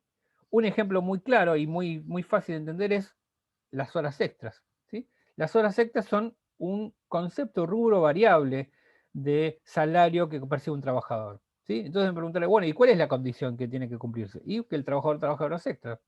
Si el empleador cumple con su obligación, si el trabajador trabaja horas extras, le paga esas horas extras. Ahora, si un mes el trabajador no hizo horas extras, ese mes no se los paga, ¿sí? Es decir, que en un mes cobra un rubro y en otro mes no, ¿sí? ¿Qué otros ejemplos? Presentismo. ¿Cuál es la condición o el requisito que se tiene que dar para que se perciba el presentismo? Que el trabajador llegue siempre temprano, a horario, y no falte. Si pasa esto, el trabajador la percibe, ¿sí? Si alguna vez el trabajador falta o llega tarde, ese mes no la cobra, ¿sí? Y no significa que el empleador esté incumpliendo, ¿no? Premios. Imaginemos que la empresa tiene como un sistema de premios diciendo, bueno, si vos vendés más de 40 productos, te damos un premio. Si vendés 100, tanto. Y si vendés menos, no hay premio. Bueno, es una condición que se da también. El hecho de que venda tanta cantidad, ¿no? Y así, bueno, cualquier... Yo tengo un concepto en el recibo de sueldo de no litigio, que es un premio, digamos, ¿no? Si no pasó nada, si ningún cliente, digamos, digamos, de lo que son los eventos que manejo yo. Como ser, si ningún cliente reclamó, si ningún cliente se quedó sin su entrada, si llegaron todos a tiempo en ese evento, hay un concepto de no litigio, bueno, durante el mes, hay que mantenerlo durante el mes, que eso no suele pasar. Ah, mira vos. Igual, no litigio me imaginaba como que no le podés hacer juicio, ¿no? No litigio significa que no se quejen de vos. Que no se quejen precisamente, digamos, cómo ser, en una época, no sé, alguno recordará, Abel Pintos hizo 11 Luna Park. Y como ser, hubo una sobreventa que el sistema mismo lo ocasionó. Cuando uno va tomando, bueno, no voy a explicar el sistema porque sería tedioso, pero cuando uno va tomando del sistema se van liberando, digamos, las butacas. Entonces no son las butacas, no va todo par, entonces, bueno, tomaron al mismo tiempo determinada butaca y justamente el que se quedó sin las entradas era del Poder Judicial. El tipo con todos los reclamos habidos y por haber, porque llevaba la hija, la amiga de la hija, la otra amiga de la hija, la otra amiga de la hija, y bueno, cuando llega a mí el problema, era ya un problema, ya era un problema. Entonces el tipo dijo, yo quiero hablar con alguien, que estas son mis butacas, ¿cómo puede ser? Bueno, todo un drama. Ese mes no cobró nadie el no litigio, a pesar de que se lo resolvimos, porque se lo resolví, después le di para... O sea, yo me acerqué y le di entradas para otros eventos más, hasta en La Plata, bueno, todo para ver a Abel Pinto, un fanático, pero bueno, al margen, ¿no? Pero bueno, no lo cobramos porque la queja estuvo, así que no lo cobramos. Bien, bien. Me imagino a la gente del Poder Judicial diciéndote, yo voy a entrar sin pedirte la llave para ver a Abel Pinto, ¿no? O sea, así directamente. Podrida es poco, perdón la expresión, harta. Yo, la verdad, la gente muere y yo, harta. No, ya no quiero escuchar más nada. Profe, entonces, por ejemplo, en la compañera que dice en no litigio, ¿eso sería algo habitual, aunque haya meses que no lo cobró? En realidad no, todavía no determinamos el carácter de habitualidad. Lo que sí es un concepto variable, porque en realidad para que ella lo cobre, se tiene que dar la condición de que la gente no se queje, por ejemplo, ¿no? O sea, las horas extras. Bien, entonces ya entendimos, o sea, para que entienda que solamente este análisis lo hacemos respecto de rubros variables. ¿Por qué? Porque en realidad dijimos que algo habitual va a ser algo que se repite más veces de las que no. Entonces, el análisis que tenemos que hacer es cuántas veces se repitió la percepción de ese rubro dentro de los últimos 12 meses. ¿Sí? Acá es una cuestión de cuántas veces sí, cuántas veces no. Algo muy simple, ¿no? Es decir, una pregunta. Sí. Perdón, sí. O sea, antes en la característica de devengada habíamos dicho las horas extras había que computarlas. Pero teniendo en cuenta esto, entonces si las horas extra no son habituales, no se computan. Claro, en realidad lo que hacemos es, primero las incluimos, pero después pasamos al otro filtro. O sea que en realidad puede ser que lo hayamos ilusionado al trabajador hasta que después la única característica favorable al final ni siquiera. En este caso capaz que hasta las frutillas le sacamos, ¿no? Porque era la frutilla. Pero bueno. Pero bueno. Hizo 7 meses y 5 no, es como que ahí está, que hay mayor... Pará, Jimena, ahora sos ansiosa, ¿no? O no escuchás, o ahora ya que... ¿Cómo hacer el análisis? Es muy simple, ¿no? Si son 12 meses, tenemos que ver cuántas veces sí, cuántas veces no. Si se repitió en 7 veces sí y en 5 no, es habitual, porque 7 contra 5 es más veces que sí. Si se repitió en 5 veces sí y en 7 veces no, es no habitual. Este concepto no lo vamos a tener en cuenta porque se repitió en menos veces de las que no se repitió. Ahora, si, a ver, una pregunta, y creo que todos deben ser la respuesta. Si hay 6 y 6, hay empate, ¿qué se considera? ¿Habitual o no habitual? No Habitual habitual. porque está a favor del trabajador. Habitual. Habitual. No, Habitual, a favor del trabajador. A favor del trabajador es habitual. A favor Habitual. del trabajador. Indubio pro operario, o sea, 6 contra Indubio 6. pro operario. 6 contra 6 es como si fuera gol de visitante, con ayuda del VAR todo el trabajador gana. Entonces se considera que sí. Entonces, volviendo a esta característica y volviendo, ¿se acuerdan los recibos de sueldo que tenemos arriba de la mesa? Nosotros lo primero que tenemos, volviendo a hacer el análisis, nosotros decimos, bueno, vamos a ver mes a mes. A ver, ¿cobró asignaciones familiares en algún momento? No, lo primero que tenemos que hacer es el análisis. Bueno, de esto que está acá en el recibo de sueldo, ¿hay algo que usted debería haber cobrado y no cobró y no está en el recibo de sueldo? Ejemplo, como dijo Guadalupe, sí, yo trabajaba 5 horas extras por mes, todos los meses, para no complicar la vida, y esto debería estar incluido. Perfecto, entonces tenemos que, a esos conceptos que usted cobró mes a mes, incluirle las 5 horas extras por mes, ¿sí? Lo sumamos, ¿no? La frutilla le daremos. Bueno, pero ahora vamos a empezar a sacar. Sacamos lo que no es remuneratorio, que es asignaciones familiares y viáticos, ¿sí? Lo sacamos. Sacamos lo no mensual, o sea que el recibo de sueldo de SAC lo sacamos, ya no sirve para acá, ¿sí? Bien, ahora lo que hacemos es los conceptos variables, que son los que vemos que no son los fijos, sino que están sujetos a una condición, horas extras, presentismo, y veamos premios, ¿no? Imaginemos que el trabajador cobra estos 3, ¿no? Bien. Bueno, ahora lo que vamos a hacer es primero agarrar las horas extras. Entonces ver en cuántos meses sí, en cuántos meses no. Las horas extras, tenemos suerte, son 7 contra 5. Perfecto, las horas extras son habituales. Presentismo. Presentismo lo cobró 3 meses sí. 9 no. Listo, no son habituales. Presentismo lo borramos. Y los premios 6 y 6, ahí sobre el filo, son habituales. Esto sí lo incluimos, ¿sí? Esto quiere decir que vamos a sacar de la cuenta, de la base de cálculo, el presentismo, que no era habitual, ¿sí? Es decir, le sacamos otro pedazo más a la torta, ¿no? Ya nos está quedando, creo que eran 6 pedazos o 5, ¿no? ¿Sí? La frutilla por lo menos se la dejamos, ¿no?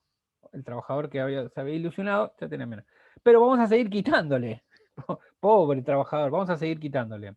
Y vamos a hacer el análisis de la normalidad, que es quizás el más difícil de entender, pero lo vamos a entender perfectamente todos acá porque somos muy, muy perspicaces, somos todos. Lo importante que ustedes tienen que distinguir es que cuando hablamos de habitualidad, hablamos de repetición en el tiempo, de cuantitativamente, cuántas veces, y no de, vieron que calidad y no cantidad. Bueno, cuando hablamos de habitualidad hablamos de cantidad. Ahora, cuando hablamos de normalidad podemos decir que estamos hablando de calidad, ¿sí? Es decir que si tenemos 7 meses que cobró horas extras y 5 no, tenemos un rubro habitual, ¿sí?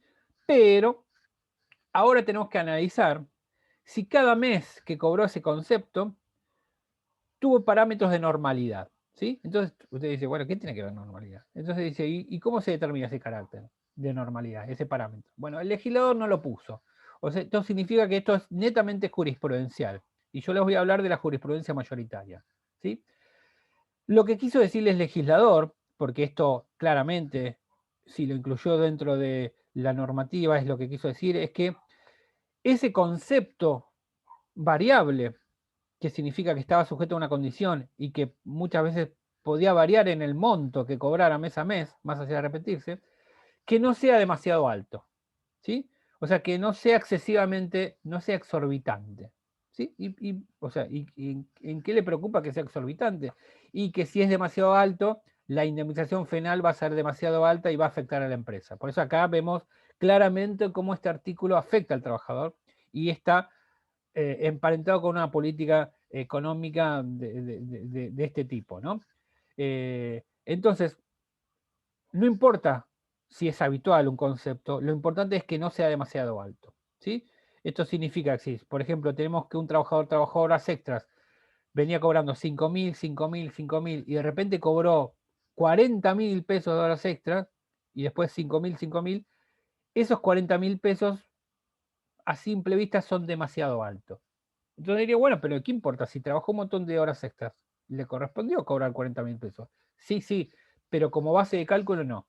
¿Sí? Esto significa que se fue demasiado alto, y yo siempre cuento, no sé si alguno vio un video de YouTube, es uno de los que más veces vi en mi vida, que es uno que se llama El Paraguayo Trambólico, que es un reportaje a un chico que iba en moto con otro y que cuenta, obviamente con su acento paraguayo, que es hermoso. ¿Eh?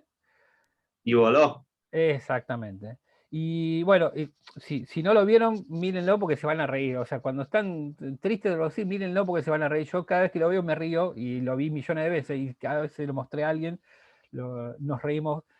Y en un momento habla de que, o sea, la historia es que va con una moto, con un amigo, y el amigo agarró una pendiente que él le llama trambólica, demasiado, con mucha velocidad, y claro, salieron volando. Entonces, ahí por eso voló, pero en un momento dijo que la moto se fue, bueno, y después ya lo van a ver ustedes. Esto quiere decir que si para el legislador el monto de dinero se fue a donde se fue la moto del paraguayo trambólico, o sea, muy alto, bueno, entiende que eso no es normal. Por lo tanto, hay que normalizarlo, ¿sí?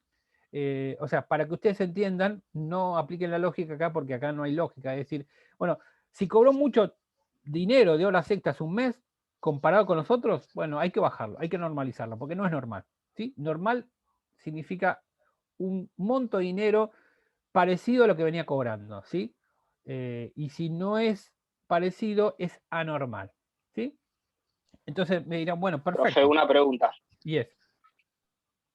Si el salto se da a una recategorización, por ejemplo, ¿ahí qué pasa? Pero tiene que ser un rubro variable. No, en realidad, si es un aumento de sueldo, no, porque debería ser respecto del fijo. Ahora, si tiene que ver con un concepto variable, ahí hay que analizar si ese es, o sea, a ver, dame un ejemplo, así, a ver si te lo respondo. No, está bien, o sea, si es por horas extras se debe bajar, por ejemplo, no se debe contemplar, pero si lo recategorizaron o ocupa un puesto mejor, por eso cobra más ahora, ahí incluiría. Pero lo que pasa es que ahí, ¿te acordás que yo dije que solamente este análisis le hacemos rubros variables, no rubros fijos? Si yo venía cobrando un sueldo y de repente... listo, mala mía, perdón. Profe, ahí no se estaría considerando como el mejor sueldo en el caso de él, en el que él está diciendo. Pero para ahora no llegamos todavía a la característica mejor. Ahora, es lo que él decía, es que si una persona pasó a cobrar mucho porque lo ascendieron de cadete a gerente, es otra cosa, porque en realidad lo que subió es el sueldo fijo, que acá no estamos comparando, porque no importa si es normal o habitual el sueldo fijo. El sueldo fijo siempre va a ser el sueldo fijo, ¿sí? Ahora, los variables, es decir, los que están sujetos a una condición, horas extra, presentismo, bueno, ahí sí, esto tenemos que analizarlo, ¿no? Que sea primero habitual, que se repita tantas veces como la que no, como mínimo 6 meses, 6 o más, y a su vez esos montos que cobró mes a mes, siendo habitual, no tienen que ser demasiado altos, ¿sí? O sea, demasiado altos sin razón para el legislador, ¿no? En realidad la razón es que, por ejemplo, trabajó muchas horas extras, ¿no? Pero bueno, es anormal. Esto es lo que dice el legislador, ¿no? O sea, volvemos, ¿no? No intenten aplicar la lógica porque en realidad yo tampoco la entiendo, yo no estoy para nada de acuerdo con este concepto, porque si trabajó, no sé, 40 horas extras en un mes, porque quería, no sé, o porque había que, nos terminó un informe, lo que sea, y hasta la empresa lo favoreció, bueno, es injusto que no se considere ese mes que más cobró, ¿no? Pero bueno, la ley dice esto, ¿no? En todo caso, el día de mañana harán planteos de inconstitucionalidad de este concepto, pero bueno, en principio por ahora no lo tenemos así, por lo menos. ¿No hay ningún criterio tasado para determinar qué es más alto? ¿O esa Sí. Tiene que ser notoriamente más alto. Sí, es lo que voy a explicar ahora, Iván. Otro Perfecto. Entonces, Una por ejemplo, pregunta. sí. Perdón. Escucho. Ese mes que cobró, por ejemplo, los 40.000 pesos, directamente no se toman en cuenta. No, ahora voy a explicar. Ahora voy a explicar el como criterio. 5.000 pesos que venía cobrando los meses anteriores. No, ahora explico. Siguiendo la Correcto. línea de Iván, que le pregunta, o sea, porque se puso nervioso Iván porque le estamos sacando muchos pedazos de la torta, ¿no? Porque seguramente el fanático de la torta te dice, no me está gustando nada, con la frutilla no te metas, la torta no se mancha, seguramente dice Iván. Bueno, pero lamentablemente le vamos a seguir choreando pedazos a la torta del trabajador. Entonces, dice, bueno, ponele que, no me queda otra, tengo que normalizar. Bueno, según el texto de la ley, me dicen, no hay ningún criterio, porque ahí dice, ¿cuándo se determina que es anormal un concepto? ¿Cuándo se sabe que es demasiado alto? En realidad, porque eso es a criterio del juez que interpreta la norma. Bueno, el criterio más, el que más se aplica, y es el que vamos a aplicar para ponernos de acuerdo y aplicar un solo criterio cuando ustedes hagan el examen, es el llamado de la ratio de normalidad, ¿no? Aparte como es en latín. Es decir que vamos a determinar que los rubros son anormales teniendo que hacer este cálculo. Lo que tenemos que hacer es, si el trabajador, y acá pongamos un ejemplo, ¿no? Si el trabajador cobró horas extras en 10 meses de los últimos 12, ya son habituales, por lo tanto no hay ningún problema con la habitualidad, esto es fácil, pero de esos 10 meses hubo 9 en que cobró 1.000 pesos y otro 8.000 pesos. ¿Sí? Entonces, a simple vista, a ojo digo, para la ley, los 8.000 pesos son anormales, ¿sí? Porque venía cobrando 1.000 y de repente 8.000 y después vuelta a 1.000. Esto quiere decir que yo tengo que normalizar esos 8.000 pesos, ¿sí? Yo se los tengo que bajar, ¿sí? Hay dos sistemas. Uno, parecido a lo que acá había dicho, creo que María Belén, es, ¿qué hago con esos 8.000 pesos? ¿Los elimino directamente porque no son normales? ¿O hago otro criterio? Entonces hay otro que dice, no, pará, tampoco los liquides porque si no lo estás matando 3 veces al trabajador. O sea, ya le sacás hasta la crema de la torta, ¿no? Vamos a hacer un concepto, o sea, un método que es el ratio de la normalidad. Sumamos todos los rubros, o sea, todos los montos que percibió de horas extras, los 9.000, porque son 9 meses de 1.000, más 8.000, y eso me da 17.000, ¿sí? Eso dividido 10, que son la cantidad de meses en las cuales percibió ese monto, me da 1.700, ¿sí? 1.700 por 2, o sea, es el doble del promedio, me da 3.400, ¿sí? Bueno, según este criterio mayoritario en Capital Federal, este es el límite de la normalidad, ¿sí? Es decir, que el límite de la normalidad es la suma de todos los conceptos percibidos, o sea, el promedio de la suma de todo por 2, ¿sí? Esto me da el límite de la normalidad, ¿sí? Esto quiere decir que de los 8.000 pesos que yo tenía potencialmente para cobrar al trabajador, solamente le voy a tener en cuenta 3.400, no 8.000 pesos. A esto hablamos del ratio de la normalidad, ¿sí? ¿Se entendió esto? De todas maneras vamos a practicar mucho, ¿no? Y esto es algo que ustedes ya pónganse mentalícense que durante toda esta semana vamos a hacer muchas cuentas, vamos a hacer muchos casitos que ustedes van a ir resolviendo, ¿no? Rubro por rubro, ¿sí? Recién vamos por el primero, ¿sí? Pero el primero es el más complicado hasta que ustedes se ponen a tiro. Después una pregunta, profe. Yes. Usted en este caso determinó que sería 3.400, pero sí, acá pone otra opción en la que dice que lo podemos descartar totalmente por ser anormal. Sí, esto significa que ni 8.000 pesos lo tomamos. Entonces ya sería afectar demasiado al trabajador. ¿Podría decirnos algún ejemplo? O sea, ¿qué sería por una hora extra que fue exorbitante? Ya... No importa. O sea, el criterio es, como esos 8.000 pesos son anormales, hay algunos que entienden de que como son anormales no se tienen en cuenta los 8.000 pesos directamente, ¿no? Esto quiere decir que para el cálculo del 245 en ese mes es como si no hubiera cobrado nada de horas extras, ¿sí? Hay otros que dicen, no hay que descartarlo de lleno, totalmente. Lo que hay que hacer es normalizar esos 8.000 pesos. Y ahí hacemos este método, ¿sí? Entonces eso es un criterio distinto. ¿Cómo? Perdón. Profe, ¿es un criterio distinto entonces? O sea, ¿puede ser una opción o la otra según donde...? Claro, el tema es que, bueno, el tema es que obviamente yo voy a plantear como abogado del trabajador, o sea, lo que a mí me gustaría es que tomen los 8.000 pesos, pero yo tengo que tener en cuenta que si litigo en capital federal es muy probable que a mí me apliquen el criterio del ratio de la normalidad, ¿sí? Me puede pasar que haga un juez que sea anti-trabajador y que diga los 8.000 pesos no van directamente, sí, también puede pasar. En todo caso apelaré y iré a la Cámara, ¿no?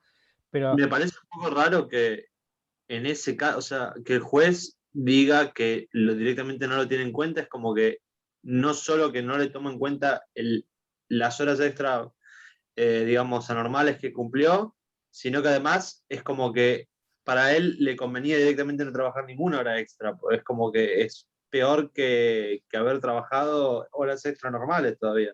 Sí, pero un juez puede interpretar de que la ley dice que no se toma en cuenta lo anormal y esto significa no se toma en cuenta, ¿no? Son algunos que otros jueces lo ha pensado, así que... O sea, no... De acuerdo al significado de normal, estos 8.000 serían anormal. Así es.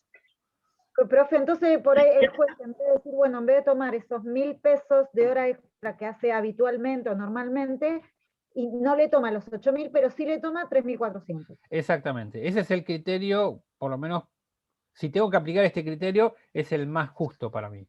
Y es el que vamos a usar en el parcial, ¿sí? Ustedes, si ven así un monto exorbitante, ustedes tienen que aplicar el ratio de la normalidad, ¿sí? O sea, vamos a aplicar la norma vigente, ¿no? ¿Sí? Profe, yes. O sea que lo vamos a tener que tener incluidos. Exactamente. Ustedes van a tener que hacer la normalización de conceptos anormales, ¿sí? Por esto lo estamos aprendiendo. Bien, creo que Sony me habló, ¿no? Esto tiene que ver con que, digamos, el abogado es el que presenta, digamos, esta fórmula de liquidación y el juez es, o sea, es el que dice sí o no, porque en realidad los jueces no hacen esta fórmula. Por eso es como la más conveniente, porque si ponemos los 8.000, por ahí lo descartan y no tenemos chance de readecuarlo.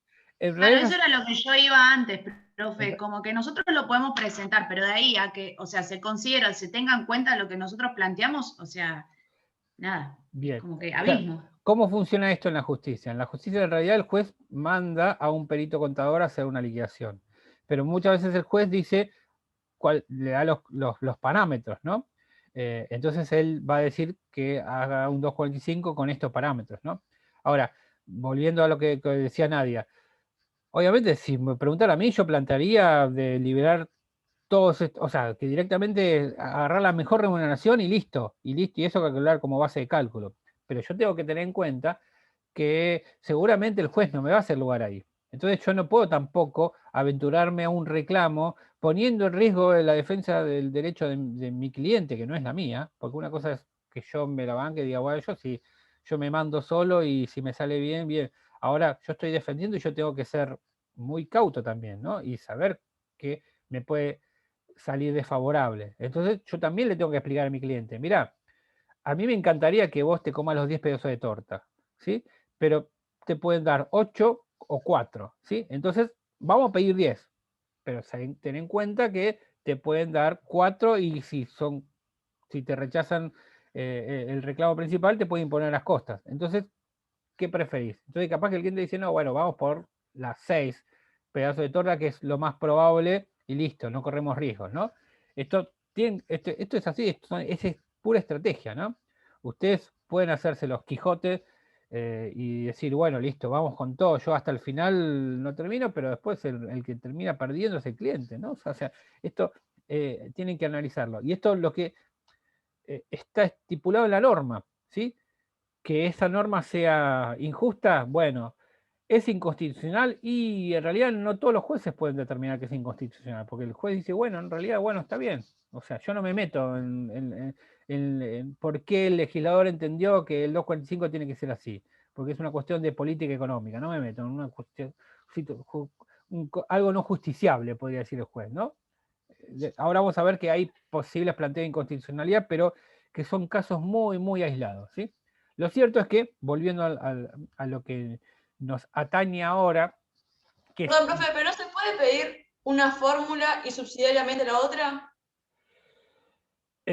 sí, el tema, o sea, una cosa es pedir, para lo que yo quiero que quede claro, una cosa es pedir, porque yo pido lo más, y otra cosa es saber que existen criterios. O sea, si yo les explicara esto, ustedes nunca se enterarían, si inicia una demanda, de que el juez puede aplicar este criterio, ¿no? Entonces ustedes tienen que saber todas las alternativas, ¿sí? Después ustedes pueden decir, bueno, pido esta en subsidiaria, puedo ir a otra, pero ustedes tienen que saber cuál es el criterio del ratio de la normalidad, ¿no? Para explicarle también a su cliente, mira, esos 8.000 pesos que cobraste ese mes, es muy probable que no se tengan en cuenta para la base de cálculo, porque existe este criterio y este otro, ¿no? Vamos a tratar de pedir que se le incluya, pero bueno, es muy probable que el juez te diga, no, no se toman 8.000 pesos, sino 3.400. ¿Se entiende? Lo que yo quiero ahora, en este caso, o sea, ahora olvídense, despojen un poco del sentimiento de pobre trabajador, que en realidad lo tenemos todos, y ahora piensen, bueno, la norma dice esto, bueno, yo tengo que trabajar en base a lo que tengo, ¿no? Después, si el día de mañana cambia, si hay una reforma y yo logro que el juez me aplique 8.000 pesos, genial, pero sepamos que hoy en día tenemos 3.400, ¿se entiende? A lo que voy. O sea, sepamos lo No que se tenemos. puede apelar, digo, en el peor de los casos, es decir, pedir todo y después... Sí, podés apelar, pero los que resuelven son jueces que aplican el mismo criterio, ¿se entiende? Porque si no, Marcela, los abogados laboralistas, o sea, no tendría que estar explicando esto porque ya los jueces hubieran determinado que no se aplica, ¿se entiende? O sea, ¿a qué voy, Marcela? Si yo explico esto, es porque, y pregúntenle a Melody, que ejerce la profesión, si yo explico esto, es porque esto es lo que aplican los juzgados. Entonces, como que, a ver, es como que yo les explique, les vendo un mundo color de rosa, o color, bueno, ahora vieron que ahora el rosa no... Está bien, están bien a favor de los trabajadores, del pro operario. Digo. En realidad acá olvídense a favor o en contra de qué. Lo importante es que ustedes sepan cuál es la norma aplicable. Entonces, porque esto también puede ser para el empleador, ¿sí? El empleador capaz que dice, yo quiero pagar 0 y no 8.000. O sea, pónganse el otro lado. Dice, capaz que dice, bueno, pero yo no quiero, yo para mí, si es anormal, no quiero pagar 3.400, quiero pagar 0 porque 8.000 es anormal. Entonces le decimos, no, pará, capaz que o sea, también está el otro extremo, ¿sí? O sea, ustedes sepan que este criterio existe y se aplica en la mayoría de los juzgados. Por lo tanto, es importante que ustedes lo sepan, ¿sí? Bien. Lo más importante de todo es que ya los conceptos más importantes ya los vimos, ¿sí? Entonces repasemos rápidamente. Dijimos que para saber la base de cálculo del 245 tenemos que tomar la mejor remuneración mensual normal habitual de vengada de los últimos 12 meses, es decir, de los últimos 12 meses de sueldo del trabajador, sumamos lo de vengado, que no estuvo incluido, excluimos lo no remuneratorio, solamente tomamos en cuenta lo mensual, excluimos lo no habitual, normalizamos lo anormal, otro pedazo de torta que se va, y queda lo último, que es elegir la mejor. Elegir la mejor de ese Frankenstein que nos quedó, ¿no? Porque quedó un engendro, ¿no? Porque de los últimos 12 recibos de sueldo no tomamos la suma, sino solamente lo mejor, ¿sí? Y para elegir el mejor, ahí sí, lo único que tenemos en cuenta es cuál fue el más alto, ¿sí? ¿Cuál fue el más alto? Bueno, pero para poner, y esto va a ser mucho más fácil de entender, en números y en una grilla, todo lo que expliqué, imaginemos esto. Imaginemos, esto son los 12 recibos de sueldos de un trabajador en nuestra mesa, ¿no? Quizás en otro formato, ¿no? Entonces tenemos que en septiembre de 2019 cobro de sueldo básico 20.000 pesos, 2.000 pesos de horas extras, 3.000 de comisiones, 2.000 de presentismo y asignaciones familiares. En octubre tal cosa, o sea, todo lo que fue cobrando mes a mes, ¿sí? Entonces, lo primero que tenemos que determinar en base al sistema que yo les dije, y si quieren pónganse primero, segundo, tercero, o sea, enumérense cómo es el análisis. Lo primero que tenemos que hacer es preguntarle, bueno, ¿hay algo que te deberían haber pagado y no te pagaron? Un concepto del convenio colectivo de trabajo, más horas extras, algún premio, no existe. Imaginemos que en este caso, para no complicar, no hay nada que no esté en los recibos de sueldos que debería haber cobrado y no cobre. ¿Sí? Por lo tanto, el primer análisis, que es lo de devengado, lo superamos. Segundo análisis, lo remunerativo. Tenemos que excluir, lo mensual, si quieren. Mensualizamos, excluimos el aguinaldo y acá tenemos, por suerte, todos sueldos mensuales. ¿Sí? Ya está. Segundo paso dado. Tercero, tenemos que excluir lo no remunerativo. Es decir, que acá vemos que hay conceptos básicos y variables. El primero es básico y los otros tres son variables, más las asignaciones familiares, ¿sí? Tenemos que excluir lo no remunerativo. Acá vemos que hay una columna de un concepto no remunerativo, ¿no? Que son las asignaciones familiares, ¿sí? Esto quiere decir que eso no lo vamos a tener en cuenta, ¿no? Bien. Entonces, ¿qué hacemos? Las tachamos. Tachamos las asignaciones familiares porque no las vamos a tener en cuenta. Bien. Y las comisiones también. No, momento, porque si son remuneración a la comisión. Pero son 5. Pero te estás adelantando, porque yo estoy hablando de remuneración. Todavía no hablamos de habitualidad. ¿De qué signo sos? ¿Sos ansioso? Capricornio. Bueno, no sé, Andrea, después decime qué Capricornio no. Pero bueno, y eso que todavía no fue Marcela la que habló, que es la más ansiosa de todo este grupo. Bien, remuneraciones, lo no remunerativo afuera. Perfecto. Ahora sí llegamos. Ahora tenemos que analizar dentro de los conceptos variables lo que es habitual y lo que no es habitual. Perfecto. Tenemos horas extras. Horas extras de los últimos 12 cobró 12. Recontra habitual. Comisiones de los últimos 12 cobró en 5. ¿Es habitual o no? No. Listo. Presentismo de los últimos 12 cobró en 6. ¿Es habitual? Sí. Por lo tanto, ¿qué hacemos? Tachamos comisiones. Comisiones se va también. Perfecto. Ahora nos quedaron 2 rubros variables habituales. Uno ya murió, ya voló. El sueldo básico no analizamos porque es básico. Eso, ¿se acuerdan que los conceptos básicos no le pasamos el filtro de la habitualidad y normalidad? Bien. Empecemos por presentismo. Presentismo cobró 2.000 siempre, por lo tanto no hay ningún monto anormal. Por lo tanto, listo, no hay problema. Pero en horas extras tenemos que cobraba siempre 2.000 pesos, pero en mayo de 2020 cobró 10.000 pesos. O sea, se fue... El límite sería 2.666. Para otra ansiosa. Bien, pero está bien. Déjamelo ahí el análisis. Entonces lo que tenemos que hacer es sumar todos, siempre de los meses que percibió, ¿no? Si hay un mes que no percibió, ese mes no se suma, ¿no? Y lo dividimos. En este caso, como cobró en 12 meses, lo vamos a dividir por 12. Entonces tenemos que hacer todos los 2.000 más los 10.000, eso dividido 12, alguno que lo haga. 2.666. Bien, perfecto. Una pregunta, si hubiese cobrado... ¿Se lo puede repetir, por fin? ¿Habría que dividirlo por 12? Cuenta, profe. Espera, para que ahí se mezclaron dos. ¿Cómo llegó a la cuenta esa? ¿Qué hizo? Bien. ¿Cómo llegó a la cuenta? Y ahora te respondo a vos. Primero, ¿cómo se llegó a la cuenta? Sumando 11 meses de 2.000 pesos, porque acá vemos que tenemos 11 meses de 2.000 más uno de 10.000. Entonces, sí. 2.000 por 11 igual, más 10.000 da un total de 32.000, dividido 12 da 2.666,66. ¿Sí? Perfecto. Una cosa, otra vez, cuestión de metodología también. Solamente tengan en cuenta 2 decimales, ¿sí? Es decir, 2.666,66.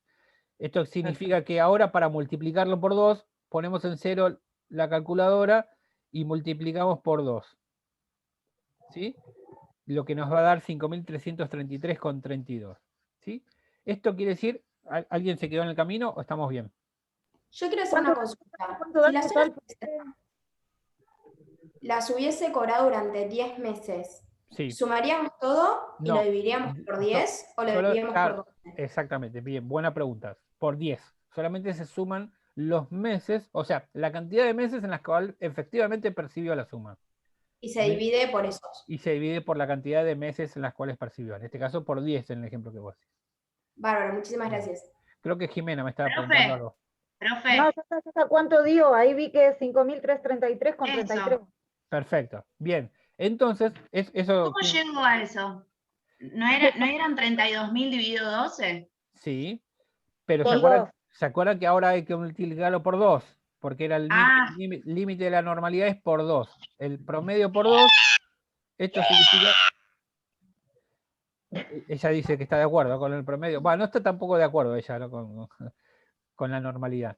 Bien, entonces, esto significa que si hicimos todo bien, esos 10.000 pesos se van a tachar y va a aparecer la suma de 5.000, bueno, con 35 ahí, porque en realidad bueno, yo no me hice caso a mí mismo, pero acá sería con 33 o con 32, ¿no? Esto quiere decir que normalizamos ese concepto anormal. Perfecto. Y ahora nos falta lo último de todo, que es, tenemos que sumar mes a mes, pero sin tener en cuenta lo que lo que tachamos. Esto quiere decir, por ejemplo, en septiembre, vamos a tener en cuenta los 20.000 pesos más los 2.000 y más 2.000, y no en cuenta los 3.000 y 2.500, porque eso lo tachamos. Y en mayo, por ejemplo, vamos a sumar 24.000 más 5.333,33 y no 10.000 más 2.000. Esto, sumado mes a mes, nos va a dar distintos montos y ahí vamos a elegir el más alto, el mejor, ¿sí? Que si bien ustedes lo tienen que hacer por 12, o sea, tienen que ser 12 sumas, acá, en este caso, el más alto, igual es, aún habiendo sido normalizado, es de mayo, que es de 31.300, a ver cuánto es, se me fue, 31.333,35. Ese es el monto más alto, es la base de cálculo, ¿sí? Entonces, quiere decir que ya estamos en condiciones de explicarle al trabajador cómo llegamos a la base de cálculo, ¿sí? De todas maneras, hay que avisarle al trabajador que todavía le vamos a robar más porciones de torta. O sea que se va a quedar casi con un postre. ¿Le puedo hacer una consulta antes? Por supuesto. Cuando esto se calcula siempre, digamos, el tema de lo que es mejor, siempre con un criterio nominal, ¿sería? No sé si hay, digamos, algún tipo de inflación extraordinaria o algún tipo de devaluación. Nominal. No, nominal, ¿sabes por qué? Porque este es el monto que le corresponde a la fecha del despido. Ahora después, a ese monto de la fecha de despido se calculan intereses hasta la fecha de cobro, ¿sí? Por lo tanto es nominal, o sea, es puro. El haber puro, sí, el haber real, ¿sí? Ok, gracias. Bien, aparte supuestamente es inmediato, o sea, los últimos 12 meses es un monto parecido a lo que debería haber cobrado, ¿no? En fin, bueno.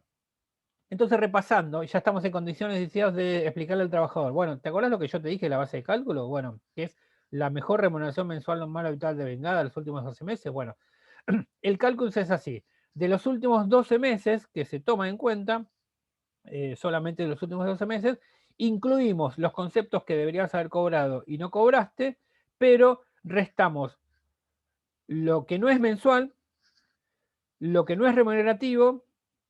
Dentro de los conceptos variables excluimos lo no habitual y dentro de los habituales excluimos los no normales, ¿sí? Y una vez que tenemos eso, o sea, todas esas porciones de torta robada, elegimos la mejor, ¿sí? Que es esta la base de cálculo.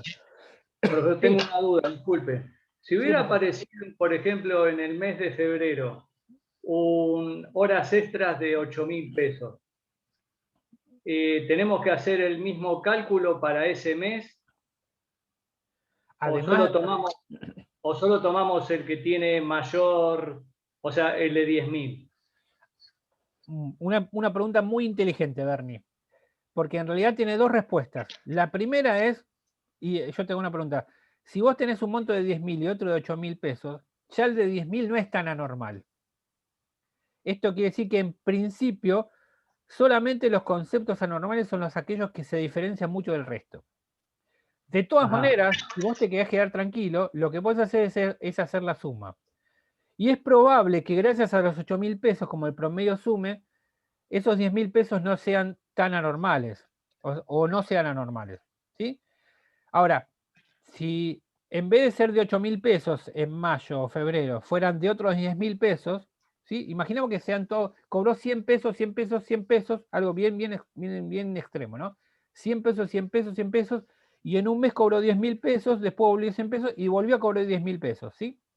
Bueno, como hubo 2 meses que cobró 10.000 pesos, ya eso no es anormal. Ya si se repite 2 veces, no es anormal, ¿no? Entonces yo ahí sí, le digo a legislador. Ah, está. Anormal Perfecto. es descabellado, así caído de la palmera, ahí exorbitante. Es algo aislado. Sí. Perfecto. Y otra cosa, bien, y otra cosa, gracias por aclararme porque si no, no se lo hubiera explicado. Y otra cosa, es importante que analicen que la legislación, en la ley, solamente habla de algo exorbitante alto, no bajo, ¿no? Porque si fuera al revés, si fueran todos 10.000 pesos y uno de 100, yo no tengo que hacer nada, porque esos 100 en realidad no son anormales, porque la ley solamente llama anormales a los que son demasiado altos, ¿no? Es decir, solamente para afectar al trabajador, no para favorecerlo, ¿no? ¿Sí? Bien. ¿Esos 100 no los pasás a 1000, quedan en 100? Una consulta. Perdón, ¿cómo Violeta? Que esos 100 quedan intactos, o sea, no los digamos, ya sé que no es anormal, pero digo, no lo equiparás al resto de las horas extras. No, si no es anormal, no lo tocas. Solamente normalizás cuando es exorbitante un mes así, aislado, ¿no? Que para la tranquilidad de ustedes va a ser algo bien evidente, en el parcial va a ser así, tipo 2.000 y 10.000 y listo, o sea, no va a ser algo medio raro, ¿no? Sino que va a ser muy evidente que hay que normalizar ese concepto. Sí.